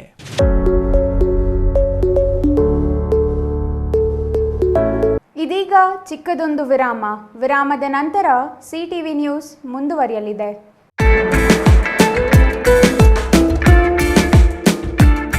ನಿಮ್ಮ ಮಕ್ಕಳ ಅತ್ಯುತ್ತಮ ಶಿಕ್ಷಣಕ್ಕಾಗಿ ನ್ಯೂ ಹಾರಿಸನ್ ಆಂಗ್ಲ ಮಾಧ್ಯಮ ಶಾಲೆ ಡಾಕ್ಟರ್ GV ಮಂಜುನಾಥ್ ಅವರ ಅಧ್ಯಕ್ಷತೆಯಲ್ಲಿ ಮುನ್ನಡೆಯುತ್ತಿರುವ ಶಿಕ್ಷಣ ಸಂಸ್ಥೆ. ನ್ಯೂ ಹಾರಿಸನ್ ಶಾಲೆಯ ಕಾರ್ಯದರ್ಶಿ Vignesh Babu GM, BEMS Texas 4&M America ಅವರ ನೇತೃತ್ವದಲ್ಲಿ ಯಶಸ್ವಿಯಾಗಿ ಮುನ್ನಡೆಯುತ್ತಿರುವ ಶಾಲೆ. ಕಳೆದ 15 ವರ್ಷದಿಂದ SSLCಯಲ್ಲಿ 100% ಫಲಿತಾಂಶ, ಅತಿ ಹೆಚ್ಚು ಅತ್ಯುನ್ನತ ಶ್ರೇಣಿ ಫಲಿತಾಂಶ ಪಡೆಯುತ್ತಿರುವ ಏಕೈಕ ಶಾಲೆ. LKGಯಿಂದ SSLCವರೆಗೆ ಆಂಗ್ಲ ಮಾಧ್ಯಮದಲ್ಲಿ ಶಿಕ್ಷಣ, ನುರಿತ ಶಿಕ್ಷಕರು ಮತ್ತು ಆರಾಮದಾಯಕ ವಾತಾವರಣ ಹೊಂದಿದ ಶಾಲೆ. ಯಾವುದೇ ಒತ್ತಡವಿಲ್ಲದೆ ಮಕ್ಕಳ ಅತ್ಯುತ್ತಮ ಭವಿಷ್ಯದ ವೃತ್ತಿ ಜೀವನಕ್ಕೆ ಸಹಾಯ. ಶಾಲಾ ಶೈಕ್ಷಣಿಕ ಪಠ್ಯಕ್ರಮದ ಜೊತೆಗೆ ಸಾಂಸ್ಕೃತಿಕ, ನಾಟಕ, ಸಂಗೀತ, ನೃತ್ಯ ಮತ್ತು ಕ್ರೀಡೆಗಳು ಹೆಚ್ಚಿನ ಆಯೋಜನೆ. ಸುವಿಶಾಲ ಆಟದ ಮೈದಾನ, ಸುಸಜ್ಜಿತ ಶಾಲಾ ಕಟ್ಟಡ, ಸುಭದ್ರತೆಯ ಶಾಲಾ ಬಸ್ಗಳ ಸಂಪರ್ಕ. ಮತ್ತೇಕೆ ತಡ? ಕೂಡಲೇ ನಿಮ್ಮ ಮಕ್ಕಳ ದಾಖಲಾತಿಗಾಗಿ ಸಂಪರ್ಕಿಸಿ ನ್ಯೂ ಹಾರಿಸನ್ ಶಾಲೆ, BB ರಸ್ತೆ, ಚಿಕ್ಕಬಳ್ಳಾಪುರ. ಹೆಚ್ಚಿನ ವಿವರಗಳಿಗೆ ಸಂಪರ್ಕಿಸಿ 9448664528.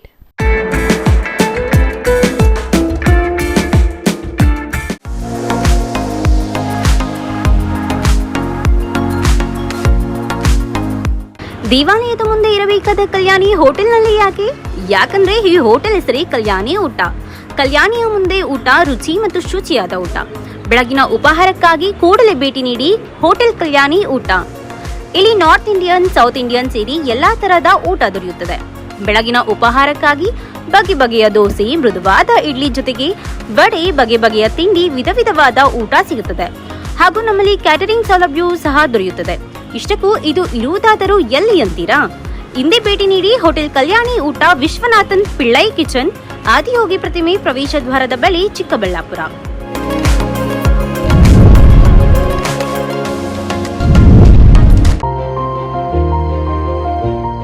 Jain mission hospital, Jain mission ಟ್ರಸ್ಟ್ನ ಲಾಭರಹಿತ ಉಪಕ್ರಮ, BB ರಸ್ತೆ, ಚಿಕ್ಕಬಳ್ಳಾಪುರ.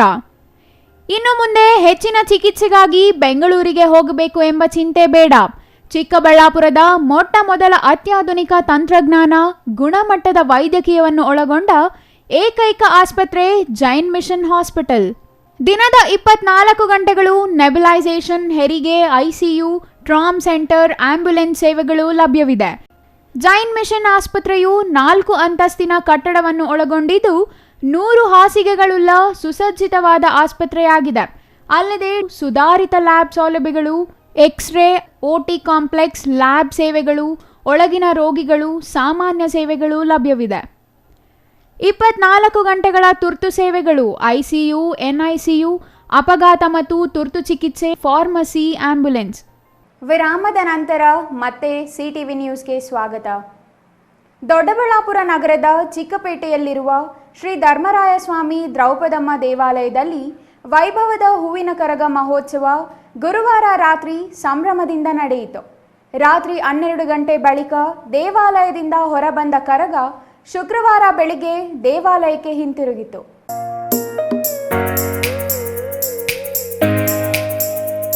ಸುಮಾರು 4 ಶತಮಾನಗಳ ಸುದೀರ್ಘ ಇತಿಹಾಸ ಹೊಂದಿರುವ ದೊಡ್ಡಬಳ್ಳಾಪುರ ಕರಗ ಪ್ರತಿ ವರ್ಷ ಬುದ್ಧ ಪೂರ್ಣಿಮೆಯ ರಾತ್ರಿ ನಡೆಯುತ್ತದೆ. ಒಂದು ವರ್ಷ ಸಪ್ತಮಾತೃಕೆ ಮಾರಿಯಮ್ಮ ದೇವಿ ಕರಗ ನಡೆದರೆ ಮತ್ತೊಂದು ವರ್ಷ ಧರ್ಮರಾಯ ಸ್ವಾಮಿ ದ್ರೌಪದಾದೇವಿ ಕರಗ ನಡೆಯುವುದು ಇಲ್ಲಿನ ವಿಶೇಷವಾಗಿದೆ. ಕರಗ ಹೊತ್ತಿದ್ದ ಪೂಜಾರಿ ಗಗನಾರಿ ಮಠದಲ್ಲಿ ನಡೆದ ಧಾರ್ಮಿಕ ಕಾರ್ಯಗಳ ನಂತರ ಮಲ್ಲಿಗೆ ಹೂವು ಮತ್ತು ಸರ್ವಾಭರಣಗಳಿಂದ ಅಲಂಕೃತವಾದ ಕರಗವನ್ನ ಹೊತ್ತು ಆಕರ್ಷಕ ನೃತ್ಯದೊಂದಿಗೆ ಸಂಚರಿಸಿದ್ರ. ಕರಗದ ಹಿಂದೆ ಮುಂದೆ ಗಣಾಚಾರಿಗಳು, ವೀರಕುಮಾರರು, ಪೂಜಾರಿಗಳು ಗೋವಿಂದ ಗೋವಿಂದ ಎನ್ನುತ್ತಾ ಶ್ರೀಮಾತೆಯ ಉತ್ಸವದಲ್ಲಿ ಪಾಲ್ಗೊಂಡಿದ್ರ. ದೇವಾಲಯದ ಮುಂದೆ ವೀರಕುಮಾರರಿಂದ ಅಲಗು ಸೇವೆ, ಕತ್ತಿ ಸೇವೆ ನಡೆದದ್ದು ರೋಮಾಂಚನಕಾರಿಯಾಗಿತ್ತ. ದೇವಾಲಯದಿಂದ ನೇರವಾಗಿ ಕೊಂಗಾಡಿಯಪ್ಪ ಕೇಂದ್ರ ಬಸ್ ನಿಲ್ದಾಣ, ನೆಲದಾಂಜನೇಯ ದೇವಾಲಯ, 7 ಸುತ್ತಿನ ಕೋಟೆ, ಟ್ಯಾಂಕ್ ರಸ್ತೆ, ಸಪ್ತಮಾತೃಕೆ ಮಾರಿಯಮ್ಮ ದೇವಾಲಯ, ರಂಗಪ್ಪ ವೃತ್ತ, ಖಾಸ್ ಬಾಗ್, ತೇರಿನ ಬೀದಿ ಮುಖಾಂತರ ನಗರದ ಪ್ರಮುಖ ಬೀದಿಗಳಲ್ಲಿ ಸಂಚರಿಸಿದ. ವಿವಿಧೆಡೆ ಆಕರ್ಷಕ ನೃತ್ಯ ಪ್ರದರ್ಶನ ನೀಡಿ ನೆರೆದಿದ್ದ ಸಾವಿರಾರು ಜನರ ಭಕ್ತಿ ಪರವಶತೆಗೆ ಕಾರಣವಾಯಿತ. ಹಲವಾರು ದೇವತೆಗಳ ಉತ್ಸವಗಳು ಈ ಸ್ಥಳಕ್ಕೆ ಬಂದು ಸೇರಿದ್ದು ಕರಗ ನೃತ್ಯ ವಿಶೇಷ ರಂಗು ಪಡೆದಿತ್ತ. ದೊಡ್ಡಬಳ್ಳಾಪುರ ನಗರದ ಬೀದಿಗಳಲ್ಲಿ ರಾಜಗಾಂಭೀರ್ಯದಿಂದ ಸಾಗಿ ಬಂದ ಕರಗ ಶುಕ್ರವಾರ ಬೆಳಗ್ಗೆವರೆಗೂ ವಿವಿಧ ಪ್ರದೇಶಗಳಲ್ಲಿ ಸಂಚರಿಸಿದ್ದು ವಿಶೇಷವಾಗಿತ್ತ. Mahesh, CTV news, Doddaballapura.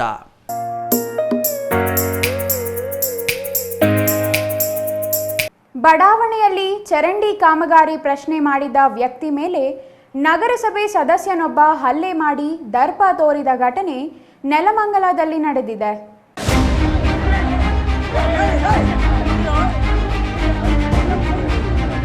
ನೆಲಮಂಗಲ ನಗರದ ಪ್ರಸನ್ನಾಂಜನೇಯ ಲೇಔಟ್ನಲ್ಲಿ ನಡೆದ ಘಟನೆ ಇದಾಗಿದ್ದು, ಅಂಜನಮೂರ್ತಿ ಅಲಿಯಾಸ್ ಪಾಪಣ್ಣಿ ಎಂಬ ನಗರಸಭಾ ಸದಸ್ಯನಿಂದ ಹಲ್ಲೆ ನಡೆದಿರುವ ಬಗ್ಗೆ ಆರೋಪ ಕೇಳಿಬಂದಿದೆ. ಅಳತೆ ಮಾಡಿ ಚರಂಡಿ ಮಾಡಿ ಎಂದು ಕೇಳಿದ ವ್ಯಕ್ತಿಗೆ ರೌಡಿಗಳನ್ನ ಕರೆಸಿ ಹಲ್ಲೆ ಮಾಡಿಸಿದ ಆರೋಪ ಮಾಡಲಾಗಿದೆ. ಹಲ್ಲೆ ಮಾಡಿರುವ ವಿಡಿಯೋ ಸಾಮಾಜಿಕ ಜಾಲತಾಣದಲ್ಲಿ ವೈರಲ್ ಆಗಿದ್ದು, ಸಾರ್ವಜನಿಕ ವಲಯದಲ್ಲಿ ವ್ಯಾಪಕ ಚರ್ಚೆಗೆ ಕಾರಣವಾಗಿದೆ.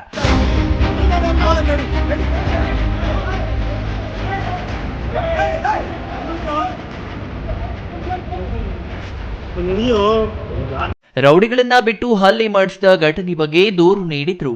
ಪೊಲೀಸರು ಕ್ರಮ ಕೈಗೊಳ್ಳದ ಬಗ್ಗೆ ಪೊಲೀಸರ ವಿರುದ್ಧ ಆರೋಪಗಳು ಕೇಳಿಬಂದಿವೆ. ಪೊಲೀಸರ ನಿರ್ಲಕ್ಷ್ಯದ ನಡೆಯ ವಿರುದ್ಧ ಸಾರ್ವಜನಿಕ ವಲಯದಲ್ಲಿ ಆಕ್ರೋಶ ವ್ಯಕ್ತವಾಗಿದೆ. ನೆಲಮಂಗಲ ಟೌನ್ ಠಾಣೆ ವ್ಯಾಪ್ತಿಯಲ್ಲಿ ಘಟನೆ ನಡೆದಿದೆ. Ram Prasad, CTV news, Nelamangala.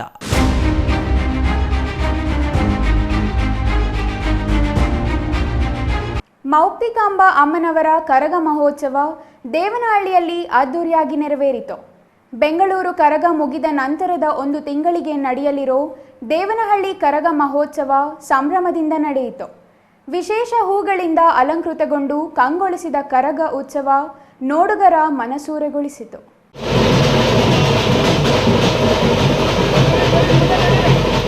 ದೇವನಹಳ್ಳಿಯಲ್ಲಿ ನಿನ್ನೆ ರಾತ್ರಿ ಆರಂಭವಾದ ಕರಗ ಮಹೋತ್ಸವ ಇನ್ನೂ ಮುಂದುವರೆದಿತ್ತು.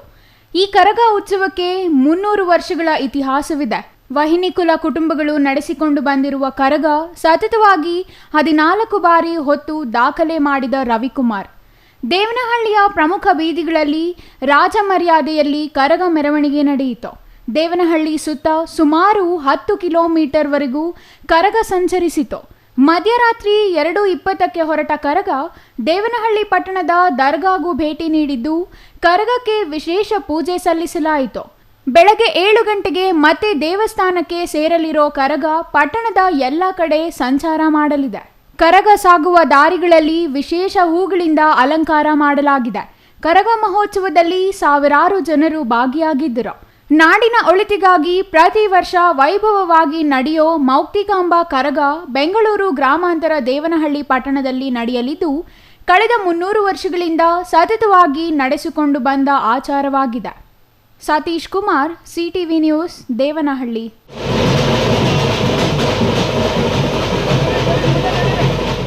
ಮಾಲೂರು ತಾಲೂಕಿನ ಆಹಾರ ಸರಬರಾಜು ಗೋದಾಮಿನಲ್ಲಿ ರೈತರಿಂದ ಹೆಚ್ಚುವರಿ ಹಣ ಸಂಗ್ರಹಿಸುತ್ತಿರುವುದನ್ನು ಖಂಡಿಸಿ ಕರುನಾಡ ರೈತ ಜನಾಭಿವೃದ್ಧಿ ಸಂಘದ ಪದಾಧಿಕಾರಿಗಳು ತಹಸೀಲ್ದಾರ್ ಕೆ ರಮೇಶ್ ಅವರಿಗೆ ಮನವಿ ಸಲ್ಲಿಸಿದರು.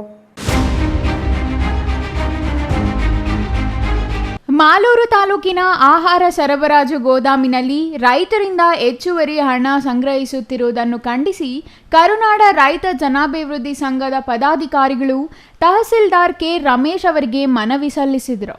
ಈ ವೇಳೆ ರೈತ ಸಂಘದ ರಾಜ್ಯ ಪ್ರಧಾನ ಕಾರ್ಯದರ್ಶಿ ಎಂ ರವೀಂದ್ರ ಶೆಟ್ಟಿ ಮಾತನಾಡಿ, ರಾಗಿ ಮತ್ತು ಇತರೆ ಆಹಾರ ಧಾನ್ಯಗಳನ್ನು ಬೆಳೆದ ರೈತರು ಸರ್ಕಾರದ ಬೆಂಬಲ ಬೆಲೆಗೆ ಮಾರಾಟ ಮಾಡಲು ಆಹಾರ ಮತ್ತು ನಾಗರಿಕ ಸರಬರಾಜು ನಿಗಮದ ಗೋದಾಮುಗಳಲ್ಲಿ ನೀಡುವ ಪ್ರತಿ 52 ಕೆಜಿ ಚೀಲಕ್ಕೆ 30 ರುಗಳಂತೆ ಎಲ್ಲ ರೈತರಿಂದ ಕಡ್ಡಾಯವಾಗಿ ವಸೂಲಿ ಮಾಡುವ ಮೂಲಕ ಹಗಲು ದರೋಡೆ ಮಾಡುತ್ತಿದ್ದಾರೆ ಎಂದು ಆರೋಪಿಸಿದ್ದಾರೆ. ಬರದಿಂದ ಬಸವಳಿದ ರೈತ ಪ್ರತಿ ರೂಪಾಯಿಗೂ ಪರದಾಡುವ ಪರಿಸ್ಥಿತಿಯಲ್ಲಿ ಗೋದಾಮಿಗೆ ಸಾಗಿಸುವ ಸಾಗಾಣಿಕಾ ವೆಚ್ಚಕ್ಕೂ ಹಣವಿಲ್ಲದಂತಾಗಿದೆ.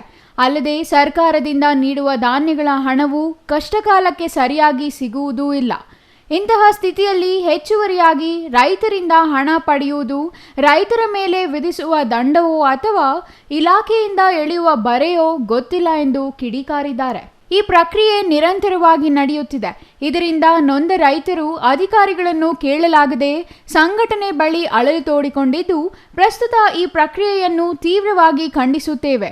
ಕೂಡಲೇ ಸಂಬಂಧಪಟ್ಟ ಅಧಿಕಾರಿಗಳ ವಿರುದ್ಧ ಕಾನೂನು ಕ್ರಮ ಜರುಗಿಸಿ ಈವರೆಗೆ ರೈತರಿಂದ ವಸೂಲಿ ಮಾಡಿದ ಸಂಪೂರ್ಣ ಹಣ ಹಿಂತಿರುಗಿಸಬೇಕು ಹಾಗೂ ಇನ್ನು ಮುಂದೆ ರೈತರಿಂದ ಹಣ ವಸೂಲಿ ಮಾಡದಂತೆ ಎಚ್ಚರಿಕೆ ನೀಡುವಂತೆ ಅವರು ಕೋರಿದ್ದಾರೆ. ತಪ್ಪಿತಸ್ಥ ಅಧಿಕಾರಿಗಳ ವಿರುದ್ಧ ಸೂಕ್ತ ಕ್ರಮ ಕೈಗೊಂಡು ಲಂಚ ಸ್ವೀಕಾರವೆಂಬ ಕಾಯ್ದೆಯಡಿ ಅವರನ್ನು ಕೆಲಸದಿಂದ ವಜಾಗೊಳಿಸಬೇಕು. ಇಲ್ಲವಾದಲ್ಲಿ ರಾಜ್ಯಾದ್ಯಂತ ಉಗ್ರ ಹೋರಾಟವನ್ನು ಮಾಡಲಾಗುವುದೆಂದು ಎಚ್ಚರಿಕೆ ನೀಡಿ ಮನವಿ ಸಲ್ಲಿಸಿದರು. ನಾವು ರವಿಚಂದ್ರ ಶೆಟ್ಟಿ, ಕರ್ನಾಟಕ ರೈತ ಜನಾಭಿವೃದ್ಧಿ ಸಂಘ ರಾಜ್ಯ ಪ್ರಧಾನ ಕಾರ್ಯದರ್ಶಿ ಮಾತಾಡ್ತಾ ಇದ್ದೀನಿ.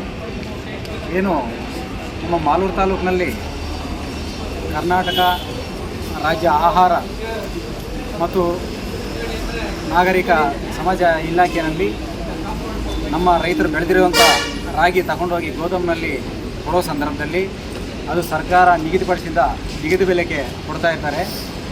ಅವರೇ ವೆಚ್ಚದಿಂದ, ಸ್ವಂತ ವೆಚ್ಚದಿಂದ ವೆಹಿಕಲ್ ಮಾಡಿ ತಗೊಂಬಂದು ರಾಗಿ ಹಾಕೋ ಟೈಮಲ್ಲಿ ಆ ಗೋಡೌನ್ನಲ್ಲಿ ಇರುವಂಥ ಸಿಬ್ಬಂದಿ ವರ್ಗದಿಂದ ಒಂದು ಬಸ್ತಾನಿಗೆ, ಒಂದು ಮೂಟೆಗೆ 30 ರೂಪಾಯಿ ಅಂತೆ, 50 kg ಮೂಟೆಗೆ 30 ರೂಪಾಯಿ ಅಂತೆ ಹಣ ವಸೂಲಿ ಮಾಡ್ತಾ ಇರೋದು ನಮ್ಮ ಗಮನಕ್ಕೆ ಬಂದಿದ್ದು.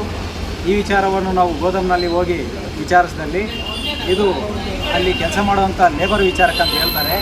ಆದರೆ ಸರ್ಕಾರದಲ್ಲಿ ಯಾವುದೇ ಈ ರೀತಿ ಕೊಡಬೇಕಂತ ಇಲ್ಲ. ಈ ವಿಚಾರವನ್ನು ನಾವು ಖಂಡಿಸ್ತಾ ಇದ್ದೀವಿ. ನಾವು ತಹಸೀಲ್ದಾರ್ಗೂ ಮನವಿ ಕೊಟ್ಟಿದ್ದೀವಿ ಹಾಗೂ ಜಿಲ್ಲಾಧ್ಯಕ್ಷರಿಗೂ, ಜಿಲ್ಲಾಧಿಕಾರಿಗಳಿಗೂ ಮನವಿ ಕೊಡ್ತಾ ಇದ್ದೀವಿ ಹಾಗೂ ಜಿಲ್ಲಾ ಆಹಾರ ನಿಗಮದ ನಿರ್ದೇಶಕರಿಗೂ ಮನವಿ ಕೊಡ್ತಾ ಇದ್ದೀವಿ. ಈ ರೀತಿ ಮಾಡ್ತಾ ಇರೋದು ತಪ್ಪು ಅಂತೇಳಿ ಈ ಜಿಲ್ಲಾದ್ಯಂತ ಹಾಗೂ ರಾಜ್ಯಾದ್ಯಂತ ಎಲ್ಲಿ ನಡೀಬಾರ್ದು. ಇದನ್ನು ನಾವು ಸಂಪೂರ್ಣವಾಗಿ ಖಂಡಿಸಿ, ಯಾರು ರೈತರ ಹತ್ರ ಇವರು ಹಣ ಪಡ್ಕೊಂಡಿದ್ದಾರೆ ಅದನ್ನು ಮತ್ತೆ ವಾಪಸ್ ಮಾಡಬೇಕಂತೇಳಿ ನಾವು ಒತ್ತಾಯ ಮಾಡಿ ಸರ್ಕಾರಕ್ಕೆ ಮನವಿ ಮಾಡ್ತಾ ಇದ್ದೀವಿ. ಈ ಸಂದರ್ಭದಲ್ಲಿ ಕರುನಾಡ ರೈತ ಜನಾಭಿವೃದ್ಧಿ ಸಂಘದ ಸಂಸ್ಥಾಪಕ ಅಧ್ಯಕ್ಷ ಎನ್ ಗೋಪಾಲಯ್ಯ, ರಾಜ್ಯ ಗೌರವಾಧ್ಯಕ್ಷ ರಮೇಶ್, ತಾಲೂಕು ಕಾರ್ಯದರ್ಶಿ ಅಮರನಾರಾಯಣ ಹಾಜರಿದ್ದರು. MP Prakash, CTV news, Malur. ಇದೀಗ ಚಿಕ್ಕದೊಂದು ವಿರಾಮದ ನಂತರ ಸಿಟಿವಿ ನ್ಯೂಸ್ ಮುಂದುವರಿಯಲಿದೆ. ನಿಮ್ಮ ಮಕ್ಕಳ ಹುಟ್ಟುಹಬ್ಬವೇ ಕೇವಲ 500 ರೂಪಾಯಿಗೆ ಸಿಗಲಿದೆ ಪ್ರಚಾರ. ವಿವಾಹ, ವಾರ್ಷಿಕೋತ್ಸವ, ನಾಮಕರಣ, ಗೃಹ ಪ್ರವೇಶ, ಶುಭ ಕಾರ್ಯ ಯಾವುದೇ ಇರಲಿ, ನಾವು ನೀಡ್ತೀವಿ ಪ್ರಚಾರ. ಸುದ್ದಿ ಸಮಯದಲ್ಲಾದರೆ 1,000, ಇತರೆ ಸಮಯದಲ್ಲಿ ಕೇವಲ 500 ರೂಪಾಯಿಯಲ್ಲಿಯೇ ಪ್ರಚಾರ. ನಿಮ್ಮ ಸಿಟಿವಿ ನ್ಯೂಸ್ನಲ್ಲಿ ಅತಿ ಕಡಿಮೆ ಬೆಲೆ, ಹೆಚ್ಚಿನ ಪ್ರಚಾರ. 2 ದಿನದ ಮುಂಚಿತವಾಗಿ ಮಾಹಿತಿ ಕಳುಹಿಸಿ. ಕೂಡಲೇ ಸಂಪರ್ಕಿಸಿ 9916317028. ಮತ್ತೊಂದು ಸಂಖ್ಯೆ 9535611141.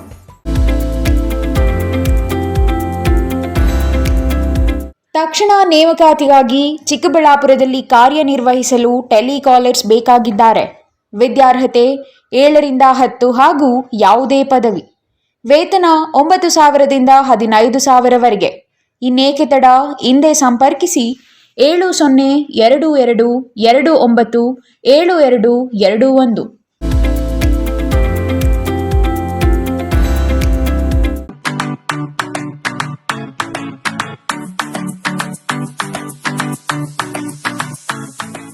ವಿಷಯ ಗೊತ್ತಾಯ್ತಾ? ಮನೆ ಇಂಟೀರಿಯರ್ಸ್ಗೂ ಸಹ ಇವಾಗ EMI ಪೇ ಮಾಡಬಹುದು. ಮನೆ ಕಚ್ಚಿದ ಮೇಲೆ ಇಂಟೀರಿಯರ್ಗೆ ತುಂಬಾನೇ ತಲೆ ಕೆಡ್ಸ್ಕೊತೀವಿ. ಯುನೀಕ್ ಆಗಿರ್ಬೇಕು, ಡಿಫ್ರೆಂಟ್ ಆಗಿರ್ಬೇಕು, ಮಾಡರ್ನ್ ಆಗಿರ್ಬೇಕು ಅಂತ. ಇದಕ್ಕೆಲ್ಲ ಒಂದು ಸೂಪರ್ ಸೊಲ್ಯೂಷನ್ ಕೊಡಬೇಕು ಅಂದ್ರೆ SMH hardware and innovations Chikkaballapur. ಇಡೀ ಬ್ಯಾಂಗ್ಳೂರಲ್ಲಿ ಕಂಪೇರ್ ಮಾಡಿದ್ರೆ ಇವ್ರು ಕೊಡೋ ರೇಟ್ಸ್ ತುಂಬಾನೇ ಅಫೋರ್ಡಬಲ್. ಇವ್ರದೇ ಆದಂತ ಸ್ವಂತ ಮ್ಯಾನುಫ್ಯಾಕ್ಚರಿಂಗ್ ಯೂನಿಟ್ ಇದೆ. Make in India, 25 years of experience. 80% of their clients ಬ್ಯಾಂಗ್ಳೂರಲ್ಲೇ ಇರೋದು. ನಿಮ್ ಮನೆಗೆ ಬಂದು ವಿಸಿಟ್ ಮಾಡಿ ನಿಮ್ಗೆ ನೀಟ್ ಆಗಿ ಡಿಸೈನ್ ಮತ್ತು ಎಕ್ಸ್ಪ್ಲನೇಷನ್ ಮಾಡಿ ಯಾವ ತರ ಮಾಡಬಹುದು ಅಂತ ಕ್ಲಾರಿಟಿನೂ ಕೊಡ್ತಾರೆ. ಇಂಟೀರಿಯರ್ಸ್ ಗೆ ಬೇಕಿರೋ ಎಲ್ಲ ಐಟಮ್ ಇವ್ರ ಹತ್ರ ಸಿಗುತ್ತೆ. You will get it at the very very best price ಅಂತಾನೆ ಹೇಳ್ಬೋದು. ಮನೆ ಹೊಸ್ಲಿಂದ ಹಿಡಿದು ಹಾಲ್, ಬೆಡ್ರೂಮ್, ಕಿಚನ್ ಎಲ್ಲಾನು ಇವ್ರ ಹತ್ರ ನೀಟ್ ಆಗಿ ಡಿಸೈನ್ ಮಾಡ್ಕೋಬಹುದು. ಈ ವಿಡಿಯೋನ ಬೇಗ ನಿಮ್ ಫ್ರೆಂಡ್ಸ್ ಅಂಡ್ ಫ್ಯಾಮಿಲೀಸ್ಗೆ ಶೇರ್ ಮಾಡಿ, ತುಂಬಾನೇ ಯೂಸ್ ಆಗುತ್ತೆ.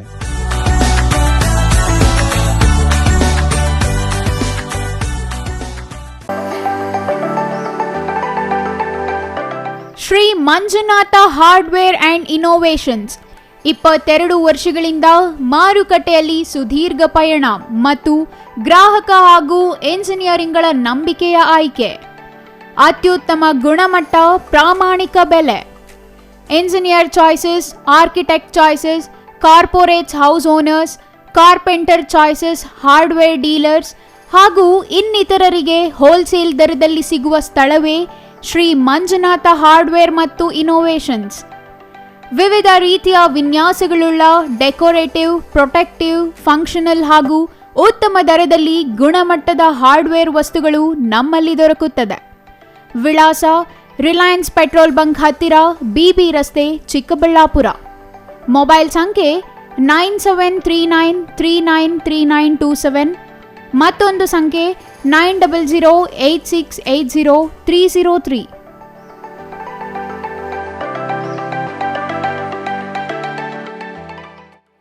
ವಿರಾಮದ ನಂತರ ಮತ್ತೆ CTV ನ್ಯೂಸ್ಗೆ ಸ್ವಾಗತ. ಇದೀಗ ಸಂಕ್ಷಿಪ್ತ ಸುದ್ದಿಗಳು.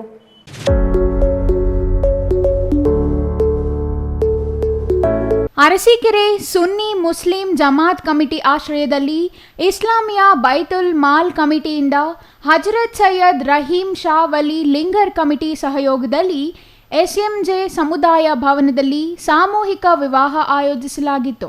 ಸಾಮೂಹಿಕ ವಿವಾಹದಲ್ಲಿ ಇಸ್ಲಾಮಿಯಾ ಬೈತುಲ್ ಮಾಲ್ ಕಮಿಟಿ ಅಧ್ಯಕ್ಷ ಮಾತನಾಡಿ, ಸಾಮೂಹಿಕ ವಿವಾಹ ಕಾರ್ಯಕ್ರಮಗಳನ್ನು ಸದುಪಯೋಗಪಡಿಸಿಕೊಂಡು ಹೆಚ್ಚಿನ ಜನರು ಆರ್ಥಿಕ ಸಮಸ್ಯೆಗಳಿಂದ ದೂರವಾಗಬೇಕು ಎಂದರು. ವಿದ್ಯಾರ್ಥಿ ವೇತನ, ರಂಜಾನ್ ಹಬ್ಬದ ಸಂದರ್ಭದಲ್ಲಿ ರೇಷನ್ ಕಿಟ್ ವಿತರಣೆ, ಅನಾಥ ಶವಗಳ ಅಂತಿಮ ಸಂಸ್ಕಾರ ಮಾಡುವುದು, ಬಡವರಿಗೆ ಆರೋಗ್ಯದ ಸಮಸ್ಯೆಗಳು ಇದ್ದರೆ ವೈದ್ಯಕೀಯ ವೆಚ್ಚ ನೀಡುತ್ತಿರುವುದಾಗಿ ಹೇಳಿದರು. ಎಲ್ಲ ಮಸೀದಿಯ ಧರ್ಮಗುರುಗಳು ಹಾಜರಿದ್ದರು. ಸುನ್ನಿ ಮುಸ್ಲಿಂ ಜಮಾತ್ ಕಮಿಟಿ ಅಧ್ಯಕ್ಷ, ಕಾರ್ಯದರ್ಶಿ, ಸದಸ್ಯರು ಹಾಗೂ ಬೈತುಲ್ ಮಾಲ್ ಕಮಿಟಿ ಪದಾಧಿಕಾರಿಗಳು ಹಾಜರಿದ್ದರು.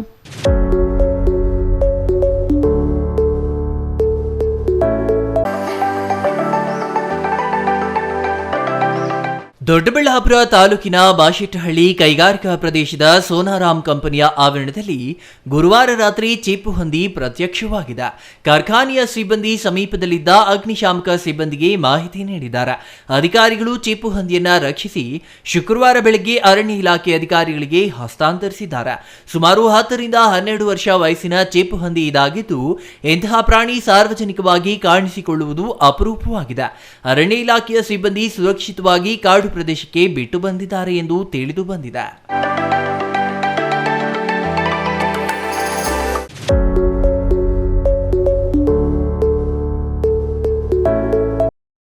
ಪಾವಗಡ APMC ಮಾರುಕಟ್ಟೆಯಲ್ಲಿ ಉತ್ತಮ ಶೇಂಗಾ ಬೀಜ ವಿತರಣೆ ಕೇಂದ್ರವನ್ನು ಪರಿಶೀಲಿಸಿ ಅಭಿನಂದಿಸಿದ ರೈತ ಸಂಘದ ಅಧ್ಯಕ್ಷ ನರಸಿಂಹರೆಡ್ಡಿ, ಪಾವಗಡ ತಾಲೂಕಿನಲ್ಲಿ ಸುಮಾರು ವರ್ಷಗಳಿಂದ ಮಳೆ ಬೆಳೆ ಇಲ್ಲದೆ ರೈತರು ಸಂಕಷ್ಟಗಳಿಗೆ ಸಿಕ್ಕಿದ್ದಾರೆ. ಆದರೆ ಈ ವರ್ಷ ಉತ್ತಮ ಬೆಳೆಯಾಗುವ ಸಾಧ್ಯತೆ ಇದ್ದು, ಉತ್ತಮ ಮಳೆ ಬರುವ ಸಾಧ್ಯತೆಗಳು ಹೆಚ್ಚಾಗಿರುವುದರಿಂದ ರೈತರಿಗೆ ಅನುಕೂಲವಾಗುವ ರೀತಿಯಲ್ಲಿ ಕಡಿಮೆ ದರದಲ್ಲಿ ಶೇಂಗಾ ಬಿತ್ತನೆ ಬೀಜ ನೀಡಬೇಕೆಂದು ಹೇಳಿದರು. ಈಗ ಸರ್ಕಾರ ಕೊಡುವ ಶೇಂಗಾ ಬೀಜ ರೈತರಿಗೆ ದುಬಾರಿಯಾಗುತ್ತಿದೆ. ಹಾಗಾಗಿ ಸರ್ಕಾರ ರೈತರಿಗೆ ಕಡಿಮೆ ದರದಲ್ಲಿ ಶೇಂಗಾ ನೀಡಬೇಕು, ಇಲ್ಲವಾದರೆ ಮುಂದಿನ ದಿನಗಳಲ್ಲಿ ರೈತರ ಪರ ಹೋರಾಟ ಮಾಡಬೇಕಾಗುತ್ತದೆ ಎಂದು ರೈತ ಸಂಘದ ಅಧ್ಯಕ್ಷ ನರಸಿಂಹರೆಡ್ಡಿ ಎಚ್ಚರಿಕೆ ನೀಡಿದರು. ಈ ಸಂದರ್ಭದಲ್ಲಿ ಪಾವಗಡ ತಾಲೂಕು ರೈತ ಸಂಘದ ಅಧ್ಯಕ್ಷ ನರಸಿಂಹರೆಡ್ಡಿ, ಶ್ರೀನಿವಾಸ ರೆಡ್ಡಿ, ಬಡಪ್ಪ, ಹನುಮಂತರೆಡ್ಡಿ, ಶಿವಪ್ಪ ಇನ್ನೂ ಹಲವರು ಹಾಜರಿದ್ದರು.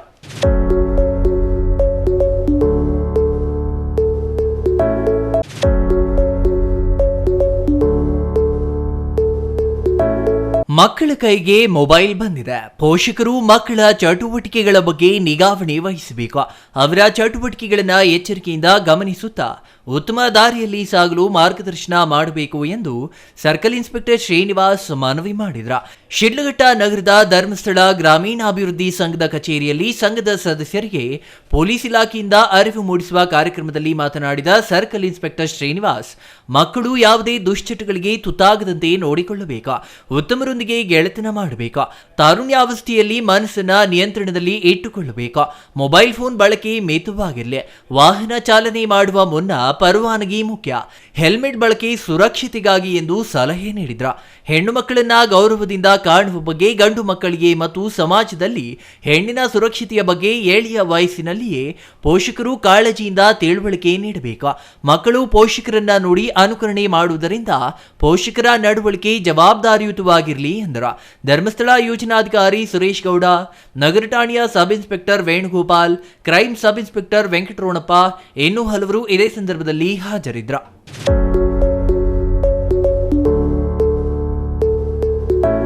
ಕೊನೆಯದಾಗಿ ಮತ್ತೊಮ್ಮೆ ಮುಖ್ಯಾಂಶಗಳು.